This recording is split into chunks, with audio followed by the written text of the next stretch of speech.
தேவ வார்த்தை ஆண்டவரே ஒவ்வொருவருக்குள்ளும் ஆழமாக கடந்து செல்வதா எங்கள் வாழ்க்கை மாற்ற வேண்டும் என்று சொல்லி தொடர்ந்து தேவ கிருபை சொல்லுவோம். இயேசுவின் நாமத்தில் ஆமென். இந்த நாளிலும் உங்களோடு பேச நான் எடுத்துக்கொண்டதான தலைப்பு நாம் ஒன்றுமில்லை. We are nothing என்கிறதான தலைப்புல நான் உங்களோடு சில காரியத்தை பகிர்ந்து கொள்ள போகிறேன். நம்மை ஒரு பொருட்டாக நாம் எண்ணினோம் என்றால் நம்மால் ஒன்றுமே செய்ய முடியும். ஹல்லேலூயா. நம்முடைய தலையில இருக்கிறதான முடியை கருப்பாக்க முடியுமா? டை அடிச்சா இப்பதான் கருப்பாக்குறதுக்கு நிறைய வந்திருக்கு. கருப்பாக்கலாம், பல கலர் ஆக்கலாம். ஆனால் தேவன் கொடுத்ததான இயற்கையான வண்ணத்தை நாம் மாற்றவே முடியாது. ஒருவேளை நாம கலர் அடிச்சுக்கலாம், மேல சாயம் பூசிச்சுக்கலாம். சாயம் பூசினா என்ன ஆகும்? வெளுத்து போகும். என்ன இருந்தாலும் சாயம் பூசினால் கண்டிப்பா வெளுத்துத்தான் போகும். அப்ப ஒரு தலையில் இருக்கிறதான முடியை நம்மால் வெண்மையாக மாற்றவோ கருப்பாக மாற்றவோ நம்மால் முடியாது. ஆண்டவர் எல்லாவற்றையும் செய்கிறதான தேவனாக இருக்கிறார். ஹல்லேலூயா. தேவனால் எல்லாம் செய்ய முடியும். நாம பார்க்கிறதான எல்லாவற்றையும் உண்டாக்கினவர் அவர்தான். நாம் காண்கிறதான எல்லா அண்ட சராசரங்களையும் சிருஷ்டித்தவர் அவர்தான். அவரால் முடியாத காரியம் ஒன்றுமில்லை. ஆண்டவர் சொன்னார், என்னால் செய்யக்கூடாத அதிசயமான காரியம் ஒன்று உண்டோ? அவரால் செய்யக்கூடாத அதிசயமான காரியம் ஒன்றுமே இல்லை. ஆனால் நீங்களும் நானும் புரிந்து கொள்ள வேண்டும், நாம் ஒன்றுமில்லை என்று. ஹல்லேலூயா. இந்த சரீரத்தில் இருக்கிறதான அந்த மூச்சு போய்ச்சுன்னா அப்புறம் என்னது? இதுக்கு பேர் என்னது? பணம், பாடி. நேற்றைய தினத்துல என்னுடைய சின்ன மாமனார் கர்த்தருக்குள்ளே நித்திரை அடைந்தார். சில மாதங்களாக அவர் சிக்காவே இருந்தார். சிக்கா இருக்கிற வரைக்கும், மனிதனாக இருக்கிற வரைக்கும், உயிருள்ள வரைக்கும் மனிதன் என்கிறதான ஒரு கண்ணோட்டம் எல்லாருக்கும் இருக்கும். ஆனால் எப்பொழுது அந்த மூச்சு போச்சோ அப்பொழுது கேட்கிற காரியம் என்ன? இந்த பாடியை எப்ப அடக்கம் பண்ணுவீங்க? என்னது? இந்த பாடியை, இந்த சரீரத்தை எப்ப நீங்க அடக்கம் பண்ணுவீங்க? நாம் ஒன்றுமில்லை என்பதை நீங்களும் நானும் புரிந்து கொள்ள வேண்டும். ஒருவேளை நமக்கு நிறைய வசதி இருக்கலாம், நமக்கு செல்வாக்கு இருக்கலாம், நமக்கு பலம் இருக்கலாம், என்னெல்லாம் திறமையெல்லாம் இருக்கலாம். ஆனால் நம்முடைய மூச்சு போய்விட்டது என்றால் நாம் ஒன்றுமே இல்லை. ஹல்லேலூயா. மரணம் எப்பொழுது மனிதனுக்கு வரும் என்று நாம் புரிந்து கொள்ள முடியாது. ஆனால் மரணம் வருவதற்கு முன்பதாக அவரை நாம் எப்படி பின்பற்றுகிறோம் என்பது ரொம்ப ரொம்ப. ஹல்லேலூயா. ஹல்லேலூயா. நாம் ஒன்றுமில்லை. யோவான் 15ஆம் அதிகாரம் 5ஆம் வசனத்தை வாசி. நானே திராட்சை செடி, நானே திராட்சை செடி, நீங்கள் கொடிகள். நீங்கள் கொடிகள். ஒருவன் என்னிலும் நான் அவனிலும் நிலைத்திருந்தால் அவன் மிகுந்த கனிகளை கொடுப்பான். என்னை அல்லாமல் உங்களால் ஒன்றும் செய்யக்கூடாது. என்னை அல்லாமல் உங்களால் ஒன்றும் செய்யக்கூடாது. இயேசு சொல்கிறார், தன்னுடைய சீஷர்களை அழைத்து அவர் உட்கார வைத்து பேசுகிறார். நானே திராட்சை செடி, நீங்கள் கொடிகள். எனக்குள்ள நீங்க நிலைத்திருந்தால் நீங்கள் மிகுந்த கனிகளை கொடுப்பீர்கள். என்னை அல்லாமல் உங்களால் ஒன்றும் செய்ய கூடாது. நம்முடைய வாழ்க்கையில நாம சம்பாதித்ததான எல்லா காரியங்களும், நாம் பெற்றுக்கொண்டதான எல்லா காரியங்களும் எதுவாக இருந்தாலும், ஒரு சின்ன பேனாவாக இருந்தா கூட எல்லாம் அவர் நமக்கு கொடுத்தார். ஹல்லேலூயா. நான் என்று சொல்வதற்கு ஒன்றுமே இல்லை. என்னால் முடியும், என்னால் செய்வேன், நான் பார்த்துக்கிறேன், நான் வந்தாலே அங்க நாசம்தான். அவர் ஹல்லேலூயா, ஹல்லேலூயா, அவர் இல்லாமல் ஒன்றுமே செய்ய முடியாது. என்னை அல்லாமல் உங்களால் ஒன்றும் செய்யக்கூடாது. இயேசு ஒன்றை சொல்லிவிட்டார் என்றால் அவர் சொன்னது. ஆமென். அவர் சொல்லிட்டார்னா அவர் என்ன சொன்னாரோ அப்படியே தான். என்னை அல்லாமல் உங்களால் ஒன்றும் செய்யக்கூடாது. பக்கத்துல சொல்லுங்க, அவர் இல்லாம நான் ஒன்றும் செய்ய முடியாது. ஆமென். ஹல்லேலூயா. அவர் இல்லாம நம்மளால ஒரு அடி கூட எடுத்து வைக்க முடியாது. நம்முடைய கை காலை கூட அசைக்க முடியாது. நாம் பேச முடியாது. அவர் இல்லாமல் நம்மால் ஒன்றும் செய்ய முடியாது. பிலிப்பியர் 4:13 வாசித்து பார்ப்போம் என்றால் பவுல் அங்கே சொல்லுகிறார், என்னை பலப்படுத்துகிற கிறிஸ்துவினாலே எல்லாவற்றையும் செய்ய எனக்கு பலன் உண்டு. என்னை பலப்படுத்துகிற கிறிஸ்துவினால். அவர் நமக்கு பலனை கொடுக்காவிட்டார், அவர் நமக்கு சத்துவத்தை கொடுக்காவிட்டார், அவர் நமக்கு காரியங்களை செய்யாவிட்டார், அவர் உங்களையும் ஆசீர்வதிக்காவிட்டார், நாம் எதையும் பெற்றுக்கொள்ளவே முடியாது. என்னை பலப்படுத்துகிற கிறிஸ்துவினாலே எல்லாவற்றையும் செய்ய எனக்கு பலன் உண்டு. காரணம் என்ன? பவுல் அதை சொல்ல காரணம் என்ன தெரியுமா? அவர் என்றைக்கு இயேசுவை தெய்வமாக ஏற்றுக்கொண்டாரோ அன்றைக்கு தன்னுடைய வாழ்க்கையை இயேசுவுக்காக ஒப்புக் கொடுத்தார்.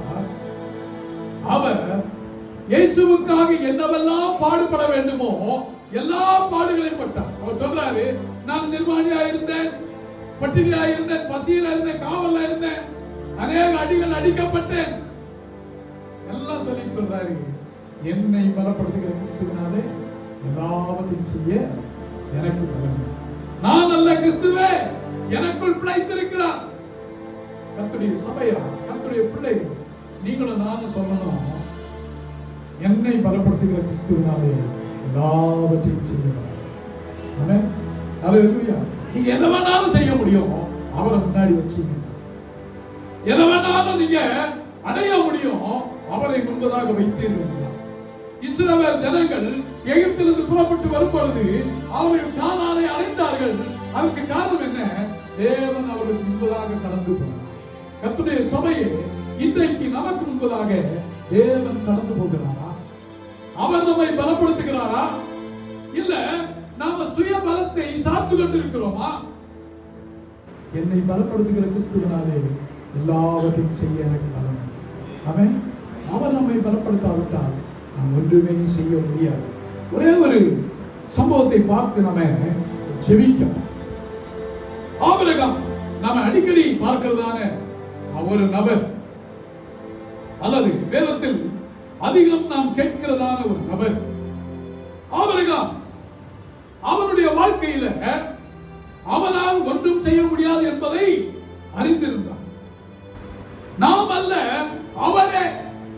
உங்க வாழ்க்கையில நீங்க என்னெல்லாம் காரியங்களுக்காக ஜெபித்துக் கொண்டிருக்கிறீர்களோ, என்னெல்லாம் காரியங்களுக்காக எதிர்பார்த்துக் கொண்டிருக்கிறீர்களோ, உங்கள் வாழ்க்கையில் நீங்கள் எதிர்பார்க்கிற ஒரு காரியத்தை, நீங்கள் ஜெபிக்கிறதான ஒரு காரியத்தை செய்வதற்கு அவர் போதும். ஹல்லேலூயா.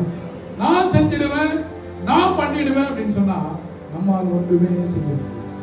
ஹல்லேலூயா, ஹல்லேலூயா. என்னுடைய ஃப்ரெண்டு காலேஜ்ல எக்ஸாம் எழுதும் போது இந்த சப்ஜெக்ட் ரொம்ப ஈஸி, நான் ஈஸியா பாஸ் பண்ணிடுவேன் அப்படின்ட்டு அவரு சொன்னார். ரொம்ப வெளியே சொல்றாரு, பேப்பர் ரொம்ப ஈஸிடா, நல்ல மார்க் நான் எடுப்பேன் அப்படின்னு. நான் சொன்னேன், ரொம்ப டஃப்டா இது, நீ ஈஸின்னு சொன்ன, நான் பாஸ் பண்ணுவேனான்னு எனக்கு தெரியல அப்படின்ட்டு நான் சொன்னேன். ரிசல்ட் வந்தது, அவன் ஃபெயில் ஆயிட்டான், நான் பாஸ் பண்ணேன். என்ன சொல்ல வந்தேன்னா, நான் என்று சொல்வதற்கு ஒன்றுமே இல்லை. ஹல்லேலூயா, ஹல்லேலூயா. எப்பொழுதெல்லாம் நம்முடைய வாழ்க்கை நான் என்கிறதான எண்ணம், என்னால் முடியும் என்கிறதான எண்ணம் எப்பொழுதெல்லாம் வருமோ அப்பொழுதெல்லாம் அவருக்கு ஒரு கிறிஸ்துவை சேர்த்து என்னை பலப்படுத்துகிற கிறிஸ்துவினாலே. ஆமென். என்னை பலப்படுத்துகிற கிறிஸ்துவினாலே. எப்படி ஒரு பதார்த்தத்துக்கு உப்பு சுவை கொடுக்குதோ அதை போல அவரை நாம் சேர்த்துக் கொள்ளாவிட்டால் நாம் சுவை இல்லாமல் இருக்கிறோம். நம்மை தூக்கி குப்பையிலே கொட்டி விடுவார்கள். உப்பில்லா பண்டம் குப்பையிலே என்று சொல்லுவார்கள். உப்பில்லாவிட்டால் அதை குப்பையிலே கொட்டுவதற்கும் மிதிக்கப்படுவதற்குமே ஆகவே வழிய வேறு ஒன்றுக்கும் ஆகாது. அதை போல என்னை பலப்படுத்துகிற கிறிஸ்துவினாலே எல்லாவற்றையும் செய்ய எனக்கு பலன் உண்டு. பக்கத்துல பார்த்து சொல்லுங்க, என்னை பலப்படுத்துகிற கிறிஸ்துவினாலே எல்லாவற்றையும் செய்ய எனக்கு பலன் உண்டு. சொல்லுங்க, புஷ்பராஜ் சொல்லுங்க, பக்கத்துல பாருங்க, தம்பியை பார்த்து சொல்லுங்க. ஆபிரகாமுடைய வாழ்க்கை ஆதியாகமம் 22ஆம் அதிகாரம். எல்லாரும் அந்த வேத பகுதியை எடுத்து வைத்துக் கொள்வோம். ஆபிரகாமுடைய சம்பவம் நமக்கு தெரியும். ஆபிரகாம் 100 வயதில் ஒரு பிள்ளையை பெற்றுக் கொண்டார். வயதான நாட்களில் வாக்குத்தத்தத்தின் புத்திரரை அவர்கள் பெற்றுக் கொண்டார்கள். விலையேற பெற்றது, கொடுக்க முடியாதது, இழக்க முடியாதது. இப்பொழுது ஆண்டவர் வந்து சொல்லுகிறார், இந்த காரியங்கள் எல்லாம் நடந்த பின்பு தேவன் ஆபிரகாமை சோதித்தார். எப்படி எனில், அவர் அவனை நோக்கி ஆபிரகாமே என்றார். அவன் இதோ அடியேன் என்றார். ஆண்டவர் வந்து நின்று ஆபிரகாமே என்றார். அவன் இதோ அடியேன் என்றான். நீங்களும் நானும் தேவனுடைய வார்த்தையை கேட்டு ஆண்டவர் பேசினதை நீங்க கேட்டிருக்கீங்களா? கேட்டவங்க மாத்திரம் ஒரு ஆமென் சொல்லுங்க. அப்ப ஆமென் சொல்லாதவங்க நீங்க கேட்கலையா? இப்ப ஆண்டவர் உங்களோட பேசிக்கிறீங்க. ஹல்லேலூயா, ஹல்லேலூயா. தேவன் பேசும் பொழுது தேவன் ஆபிரகாமை பார்த்து ஆபிரகாமே என்றார். அவன் இதோ அடியேன் என்றார். நாம உங்களுக்கு புரியாட்டா கூட ஆண்டவர் இப்படிதான் பேசுறார் என்கிறது உங்களுக்கு விளங்காவிட்டாலும் தேவன் உங்களோடு பேசிக் கொண்டிருக்கிறார். இப்பொழுது உங்களோடு பேசிக் கொண்டிருக்கிறார். நீங்கள் வேதத்தை வாசிக்கும் பொழுது தேவன் உங்களோடு பேசுகிறார். நீங்கள் ஜெபிக்கும் பொழுது தேவன் உங்களோடு பேசுகிறார். நீங்கள் மற்றவருடைய பிரசங்கத்தை கேட்கும் பொழுது தேவன் உங்களோடு பேசுகிறார். தேவன் பேசும் பொழுது நீங்கள் நானும் சொல்ல வேண்டிய ஒரு காரியம் என்ன தெரியுமா? இதோ அடியேன். நாம் எத்தனை முறை ஆண்டவரை பார்த்து இதோ அடியேன் என்று சொல்கிறோம், சொல்லி இருக்கிறோம் அல்லன்னா? இங்கிருந்து புல்பீட்ல இருந்து ஒரு சேலஞ்ச் வரும் பொழுது, ஒரு சவால் வரும் பொழுது வசனத்துக்கு ஒப்பு கொடுக்கிறோம். அதுதான் தெரியுமா? இதோ அடியேன்.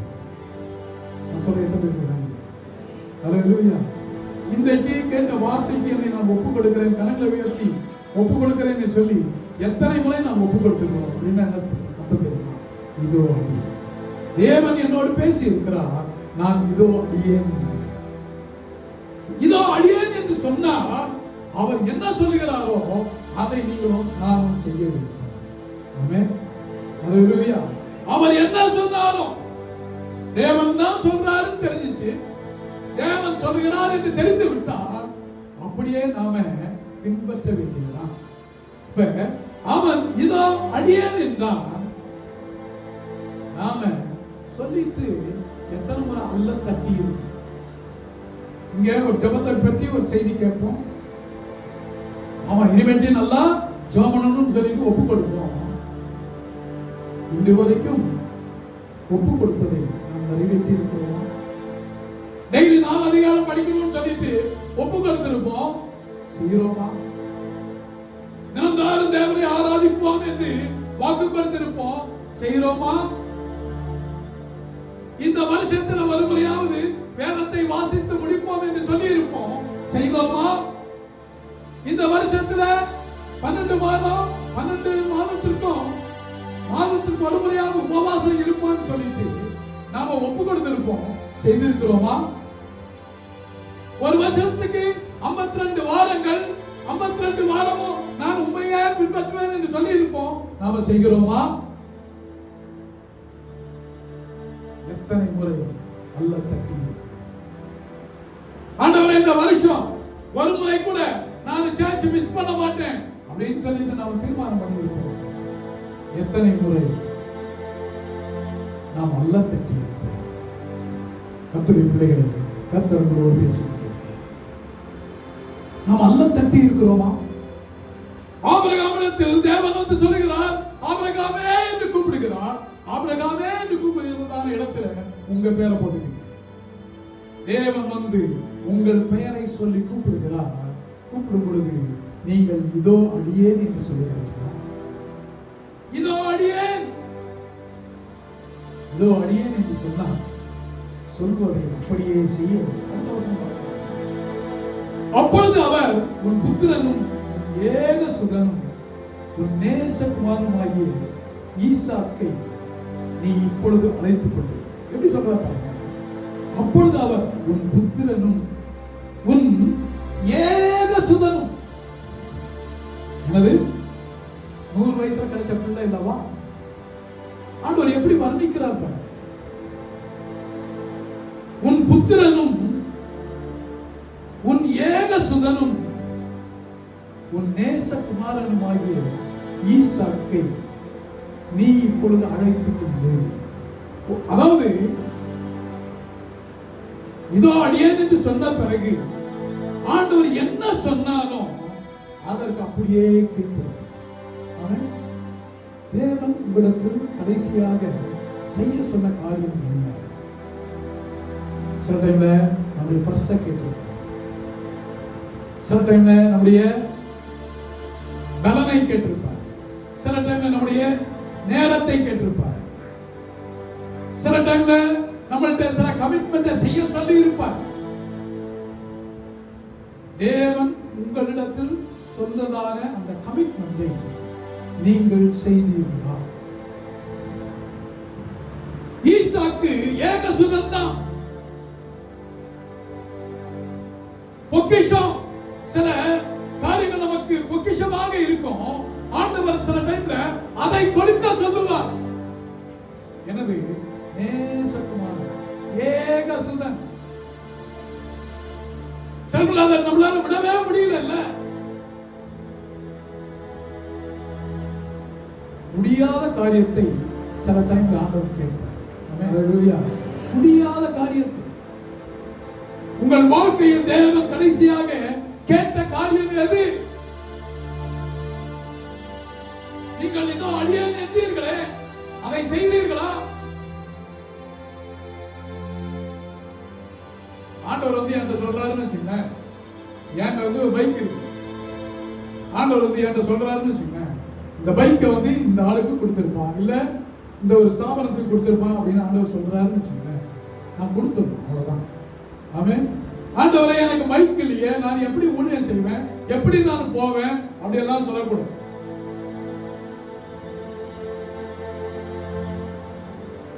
ஈசாக்கை தேவன் கொடுத்து விட்டு, அது 100 வயது. என்ன சொல்றேன்னா, உங்களுக்கு விலையேற பெற்றதாய் தெரிகிறது எதுவோ, ஒருவேளை அதை தேவன் கேட்டால் நீங்கள் கொடுப்பதற்கு ஆயத்தமா?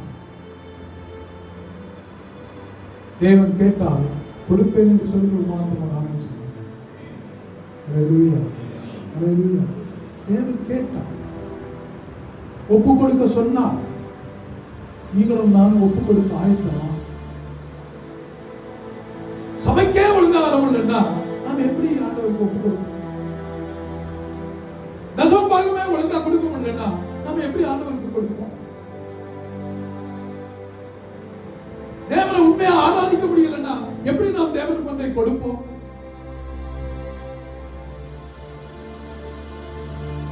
தேவன் ஆபிரகாமிடத்தில் கேட்டார், உன் புத்திரனும் உன் ஏகசுதனும் உன் நேசகுமாரனுமாகிய ஈசாக்கை நீ இப்பொழுது அழைத்துக் கொண்டு மோரியா தேசத்துக்கு போய். சொல்லுங்க, மோரியா தேசத்துக்கு போய். சொல்லுங்க சொல்லுங்க, சொல்லுங்க, கொஞ்சம் தட்டி சொல்லுங்க. மோரியா தேசத்துக்கு போய். அப்படி என்றால் ஆபிரகாம் இருக்கிற இடத்தை விட்டு எழும்பி 3 days டிராவல் பண்ணி தேவன் காட்டுகிறதான இடத்திற்கு போக வேண்டும். பல இடத்திலிருந்து நாம வந்திருக்கிறோம். உங்களுக்கு இந்த திருச்சபை மோரியாவாக தெரிகிறதா? ரொம்ப தூரத்துல இருந்து வந்திருப்போம், பக்கத்துல இருந்து வந்திருப்போம். உங்களுக்கு இந்த திருச்சபை மோரியாவாக இருக்கிறதா? தேவன் சன்னிதான் நீங்கள் ஆராதனைக்கு வருகிறீர்களா? அளவென்றால் மனிதரை பிரியப்படுத்த வந்து கொண்டிருக்கிறீர்களா? அல்லது அங்க இருக்கிறதான ஊழியரை பிரியப்படுத்த வந்து கொண்டிருக்கிறீர்களா? ஆபிரகாம் தேவன் காண்பித்ததான தேசத்திற்கு அவன் புறப்பட்டு போனான். தேவன் காட்டினதான தேசம். அங்கே நான் உனக்கு குறிக்கும் மலைகள் ஒன்றின் மேல் அவனை தகன பலியாக பலியிடு.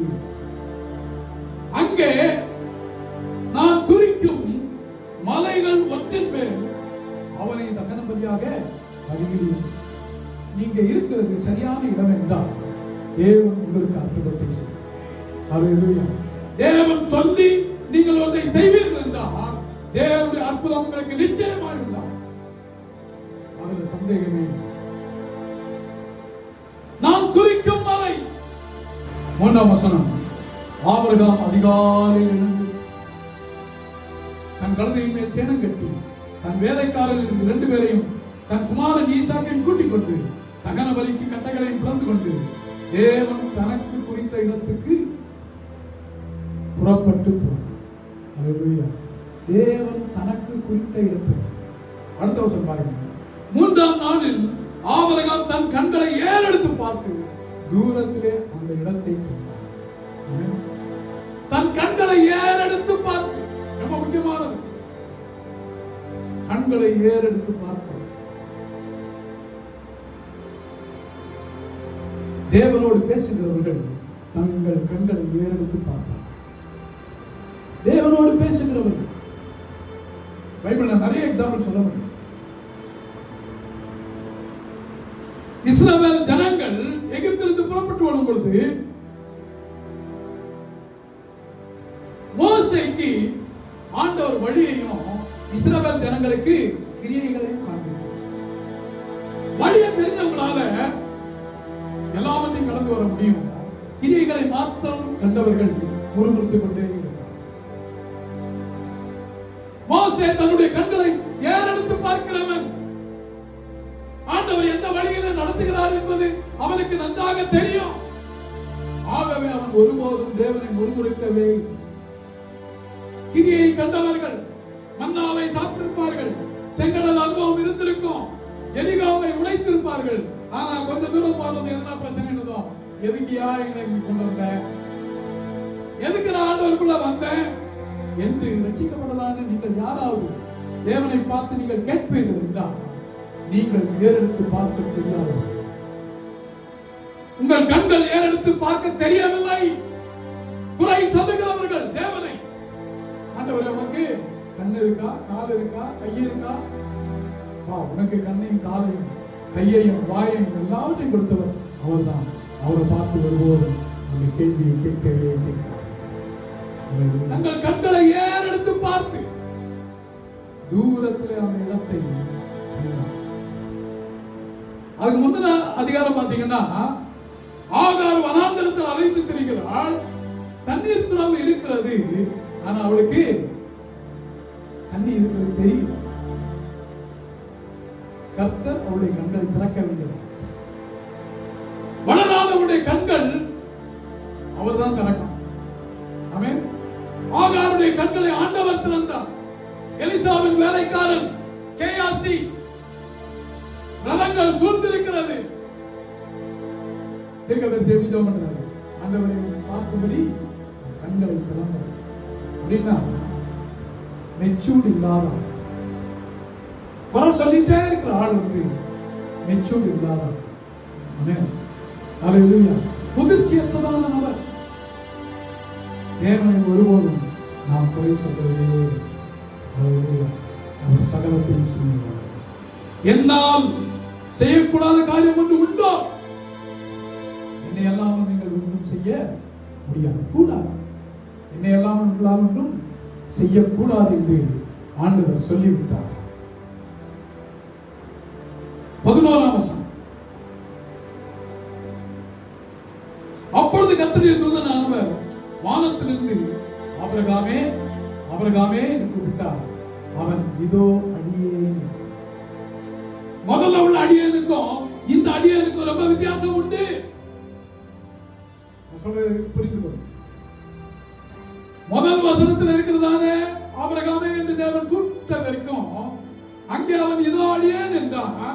இங்கே சொல்கிறதான இதோ அடியேன் என்பதற்கும் ரொம்ப வித்தியாசம் உண்டு.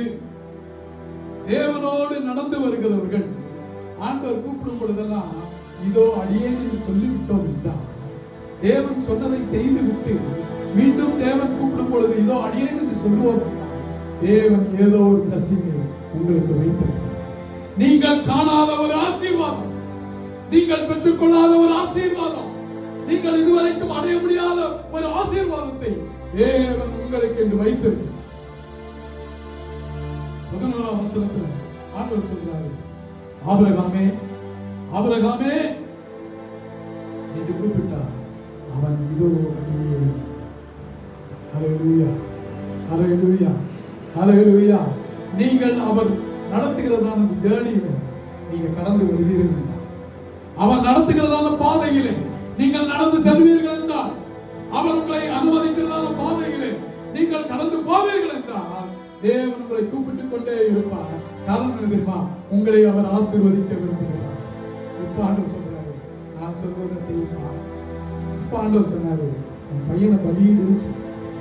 இதோ அடியேன் என்றால் முதல் வசனத்துல ஆண்டவர் சொன்னாரு, உன்னுடைய ஏகசுதன் உன்னுடைய நேசகுமாரன் அவனை எனக்கு ஒப்பு கொடுத்து பலியாக்கிடு. எப்படி இருந்திருக்கும் ஆபிரகாம்? ஹல்லேலூயா. தேவன் ஒருபோதும் நாம் இழப்பதை அவர் விரும்புவது. ஹல்லேலூயா. நாம் விலைக்கிரயம் செலுத்த வேண்டும். நாம் கடந்து வருகிற பாதையில் அவர் அனுமதிக்கிறதை நாம் செய்வோம் என்றால் தேவன் நம்மை ஆசீர்வதிக்க போதுமானவராக இருக்கிறார். ஹல்லேலூயா. என்னால் ஒன்றும் கூடாதென்று என்னை நான் விட்டேன்.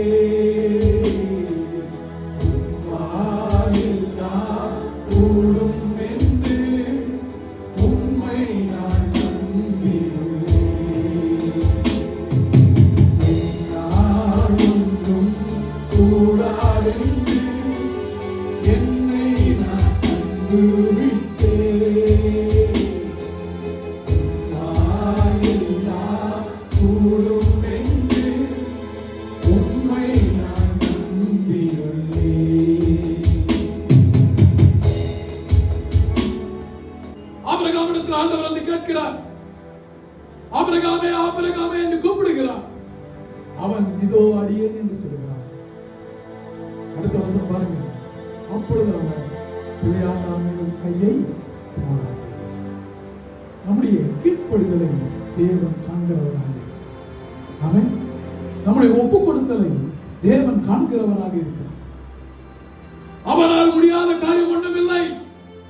ஆண்டவர் ஆபிரகாமுக்கு சொன்னார், இந்த சந்ததியை கொண்டு வானத்து நட்சத்திரங்களைப் போல கடற்கரை மணலைப் போல உன் சந்ததி பெருகும் என்று சொன்னார். வாக்குத்தத்தத்தில் புத்திரனை கொண்டு இதையெல்லாம் செய்வேன் என்று சொன்னார். சொன்னவர் செய்வதற்கு போதுமானவராக. ஹல்லேலூயா ஹல்லேலூயா. இன்றைக்கும் இஸ்ரவேல் தேசத்தை யாராலும் ஒன்றும் செய்ய முடியும். ஆமென். தேவனுடைய ஜனங்கள் ஆபிரகாமின் வாக்குத்தத்தம் 13ஆம் வசனம்.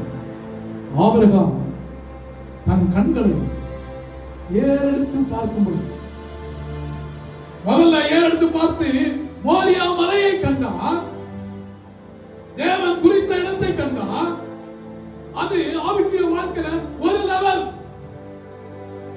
உங்களுடைய ஆவிக்குரிய ஜேர்னியில நீங்கள் கடந்து வரும் பொழுது தேவன் குறித்த இடத்தை நீங்கள் பார்க்க முடிகிறதா?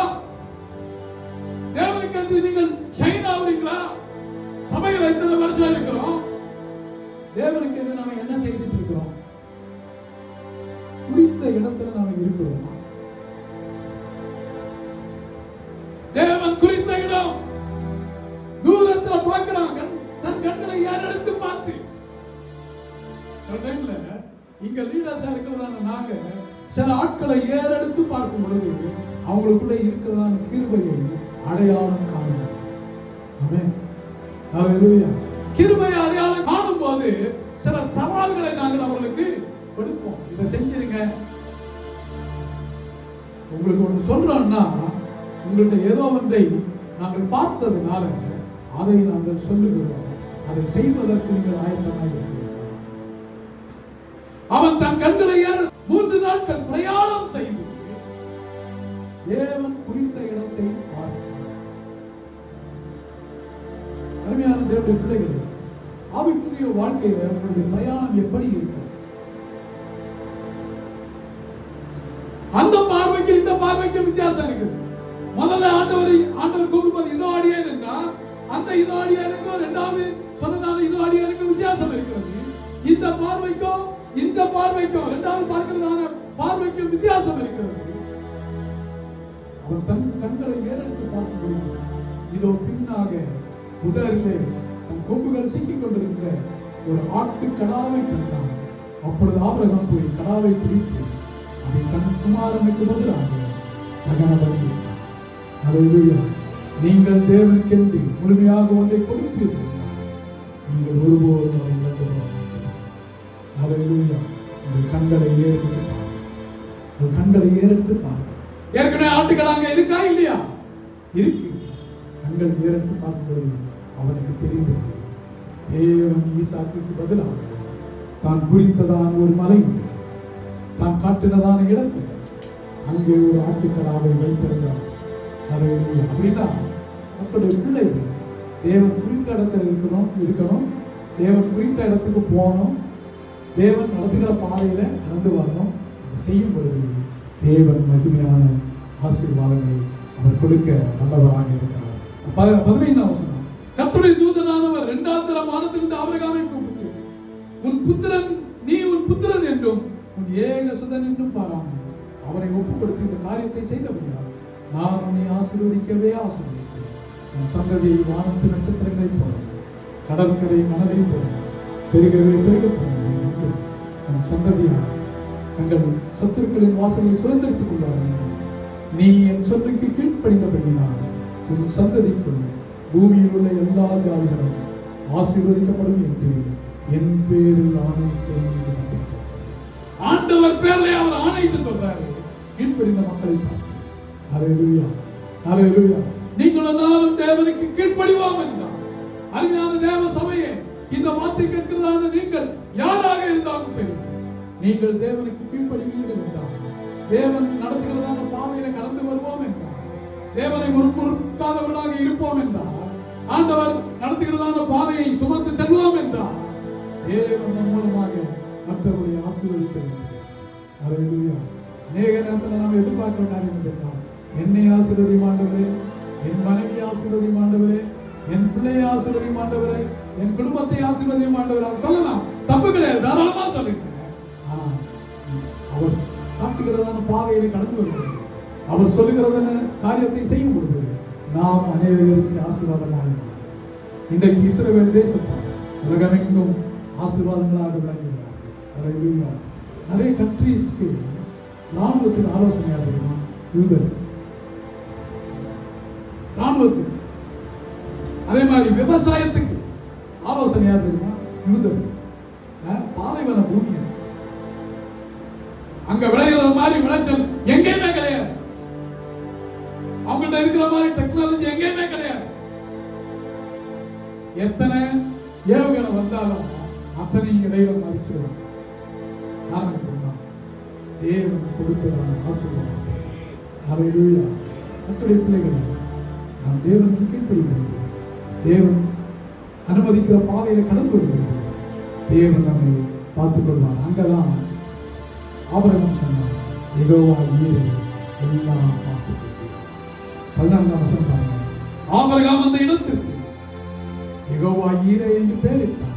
அதனாலே கர்த்தருடைய பர்வதத்தில் பார்த்துக் கொள்ளப்படும் என்று இந்நாள் வரைக்கும் சொல்லப்பட்டிருக்கிறது. என்னை எல்லாம் உங்களால் ஒன்றும் செய்யக்கூடாது. என்னை பலப்படுத்துகிற கிறிஸ்துவினால் எல்லாவற்றையும் செய்ய எனக்கு பலன் உண்டு. என்னால் ஒன்றும் கூடாதென்று என்னை நான் தந்து விட்டேன். உம்மால் எல்லாம் கூடும் என்று உம்மை நான் நம்பியுள்ளேன். ஒப்பு கொடுக்கிறவங்க அப்படியே நிற்கலாம். என்னால் ஒன்றும் கூடாதென்று என்னை நான் தந்து விட்டேன்.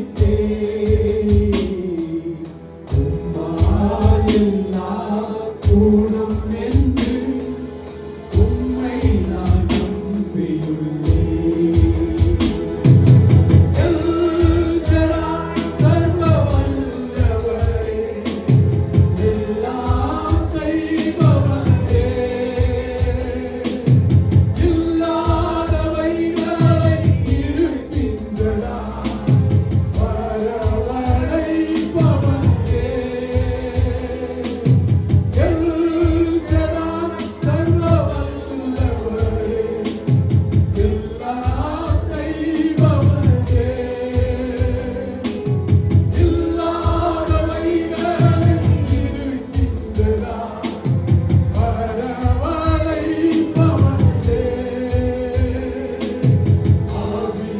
ஆபிரகாமுக்கு செய்தவர் எனக்கும் செய்ய வல்லவர். விசுவாசத்தோடு ஆபிரகாமுக்கு செய்தவர் எனக்கும் செய்ய வல்லவர்.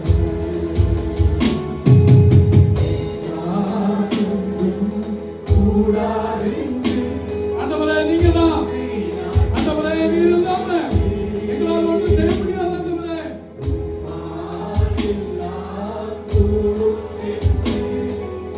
உம்மை நான் நம்பியுள்ளேன்.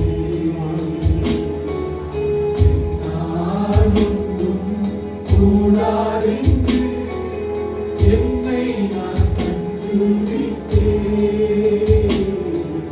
உம்மால் எல்லாம் கூடும் என்று உம்மை நான் நம்பியுள்ளேன்.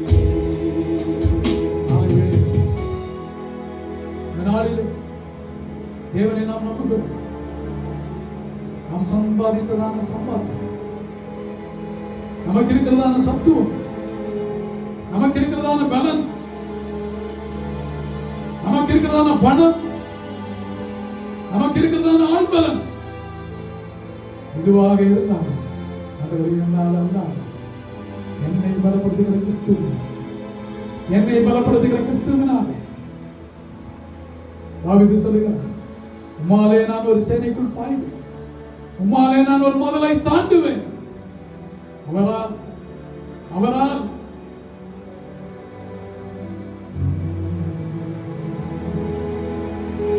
ஆண்டவர் கூப்பிடும் பொழுது இதோ அடியேன் என்று சொல்லு. அவர் சொல்லுவதை செய்யும் பொழுது மீண்டும் அவர் நம்மை கூப்பிட்டார். இதோ அடியேன் என்று சொல்லு. அப்படி கண்களை ஏறெடுத்து பார்த்து, கண்களை ஏறெடுத்து பார்க்கும் தேவனுடைய ஆசீர்வாதத்தை பெற்றுக் கொள்ளுங்கள். Thank you, Jesus. என்னால் ஒன்றும் கூடாதென்று என்னை நான் தந்து விட்டேன். உம்மால் எல்லாம் கூடும் என்று உம்மை நான் நம்பியுள்ளேன். என்னால் ஒன்றும் கூடாதென்று என்னை நான் தந்து விட்டேன். உம்மால் எல்லாம் கூடும் என்று உம்மை நான் நம்பியுள்ளேன். ஆண்டவரே, இந்த நாளுக்காக உமக்கு ஸ்தோத்திரம். எங்கள் ஆவிக்குரிய வாழ்க்கை நீர் காட்டுகிறதான பாதையை நாங்கள் தொடர்ந்து கடந்து வர, நீர் குறித்த இடத்துக்கு நாங்கள் கடந்து செல்ல,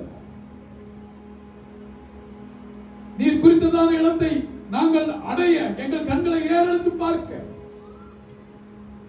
அந்த இடத்தை அடைந்தது தேவரே, எங்களுக்கு வைத்திருக்கிறதான ஆசீர்வாதத்தை பெற்றுக்கொள்ள என் கண்களை ஏறெடுக்க ஆண்டவரே நீங்க உதவி செய்யப்பா.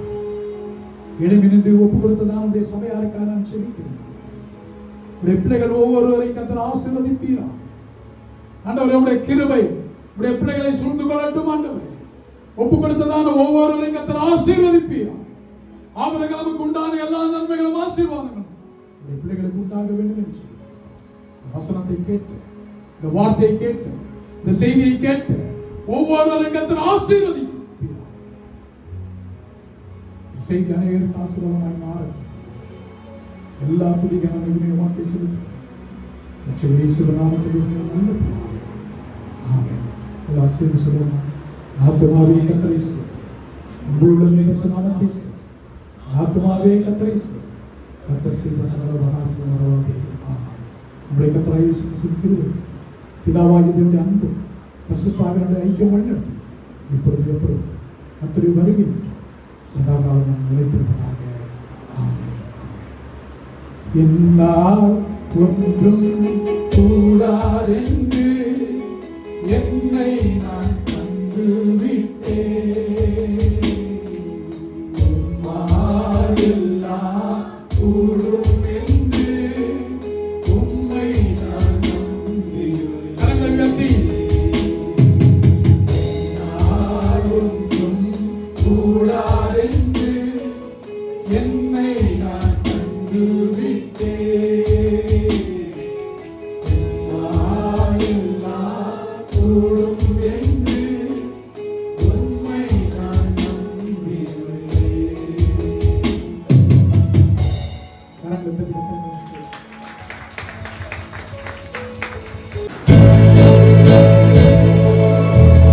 இங்கே QR கோட் கொடுக்கப்பட்டுள்ளது.